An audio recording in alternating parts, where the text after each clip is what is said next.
Yo, what's up? Welcome back to another video by me, yours truly. Today we have a very special guest. His name is Ray, aka Amoide, aka No Lo-Fi, aka he makes fire beats. Who? Ray is a third year OTD student. Yes, sir. You are currently in rotations. Yep, in clinicals, I'm working with older folks. Are you treating at a subacute clinic right now? Mm-hmm. Okay. And most of you guys know who I am. I'm Abe. I love figures.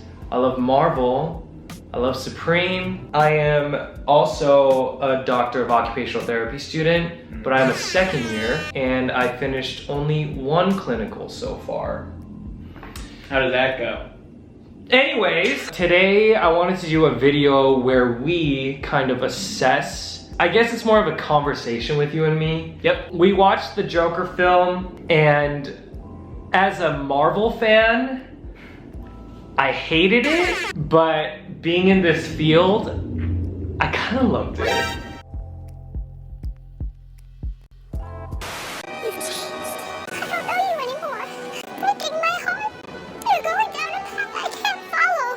As a DC transplanted to Marvel fan, I liked it. And as a regular moviegoer, I liked it. Before we go into this conversation, what would you rate the film out of 10? Spoilers all around. This is spoilers. Probably like an 8. It's pretty heavy-handed at some points. Beautifully shot. Yeah. Some misses with the music choices. One scene where he's dancing down the staircase and it's like a moment of triumph for him.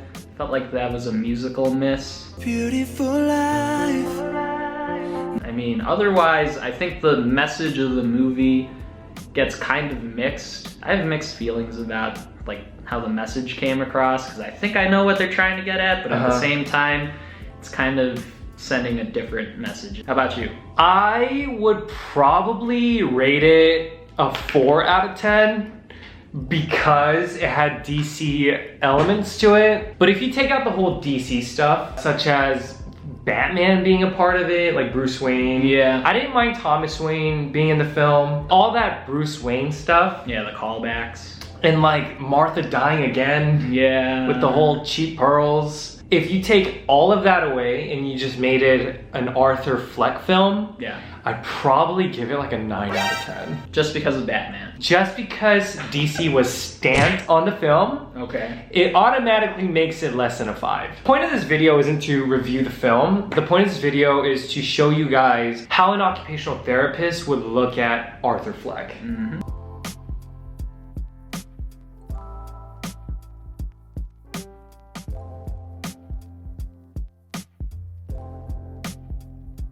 Let's just look at his symptoms right now. Yeah. With just pure assumptions. He does have some delusions of grandeur. There's some scenes where he kind of imagines himself as part of like this Tonight Show type of deal. And like everyone likes him, yeah, right? Yeah, and there's another scene later on where he's giving a stand-up comedy set at a comedy club and he thinks everybody loves him. Thinks his neighbor's in love with him. Even the ending, was that for real or was that not for real? With him, you know, doing the whole smiley thing with the blood. See, if it wasn't real, then we could assume that he has schizophrenia. Yeah, I think that's a fair assumption to make. And aside from the whole delusions, would you call this hallucinations? I mean, it's really tough to say in like the context of the movie. Right, because we don't have his medical chart, but... Exactly. I think it could go either way. Right. In my opinion, yeah. He also has this chronic laughing disorder. I don't really know what the whole thing is. I'll probably look it up after while I'm editing. This is what it's called. Do you think that the whole laughing thing, which is a big part of the film, how do you think that this condition affects his occupational performance? In the movie, there are a bunch of examples where he kind of gets put into like these really awkward situations. Like I think the first big scene was him just laughing when he was trying to like cheer a baby up, and then the mom turns around and is like, could you stop laughing? And you know, he couldn't help it. By the way, that scene was awesome. Yeah. The fact that he had the card ready. That is great advocacy work. I think the whole situation kind of highlights the stigma on mental illness and mental health in general. I want to talk a little bit more about his laughing chronic condition. Yeah. You see that in the movie, he's like choking because he doesn't want to laugh. Exactly, yeah. That's when I personally thought that this affects his performance. Yeah. In everyday life, I feel like this laughter creates problems for him. There's a bit in the occupational therapy process framework where they have like an entire section about like social interaction skills. Exactly. And remember that whole scene where he was in the club as he was an audience member? Yeah. And he was just laughing in the wrong timings? Yeah. That, I was like, that's totally, we need to work on social participation with him. If we were to treat him, right? Yeah. So I guess that's like the symptoms we could talk about. Yep. And like how it affects his occupational performance. But let's talk about the therapy office closing. Ooh. How real was that? With no politics involved, that was so real in my opinion. There's less money funneled towards getting treatment for mental illness. This movie did a great job at some points of highlighting that fact. We learn about this. We learn about the therapeutic use of self and always listening to your clients and patients. Yep. But just being a good listener. We learn about these skills, right? But I feel like the therapist kind of wasn't doing that if Arthur was like, you're not listening to me. Arthur's trying to crack jokes and like, don't get me wrong, they show pages of his joke book where it's got some questionable material on it. Right. But at the same time, therapist has to work with that and not just be like, okay. And see, I don't know if she was totally aloof. Yeah.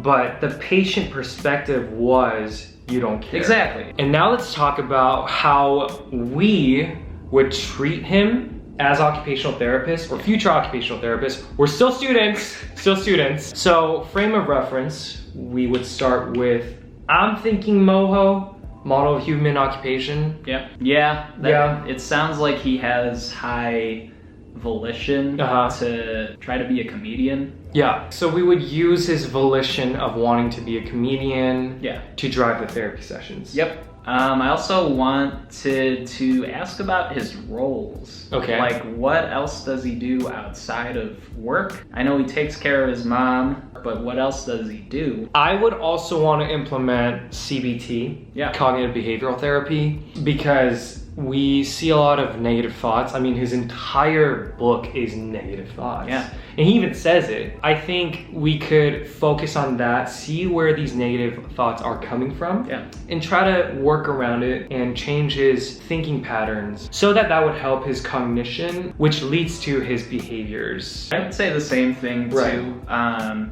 CBT is a good way to challenge difficult beliefs about something. So somebody's negative thoughts with, no, you're not feeling that way. But you start to question their line of thinking. I guess we could try to give him like one long-term goal. So I think a long-term goal will be patient will independently identify personal strengths. 3 personal strengths to get a better understanding of his volition. Patient will identify at least 3 values that are important for him within, I don't know what setting he's gonna be in. He was an outpatient. True, outpatient. Okay, so within 4 weeks, in order to facilitate increased performance with roles, with engaged roles. So basically what we're trying to say is he is going to identify personal strengths. And we would probably do interventions that are more focused on that. Yeah. Final thoughts of the film. Again, really thought-provoking. Absolutely. With the whole stigma on mental illness,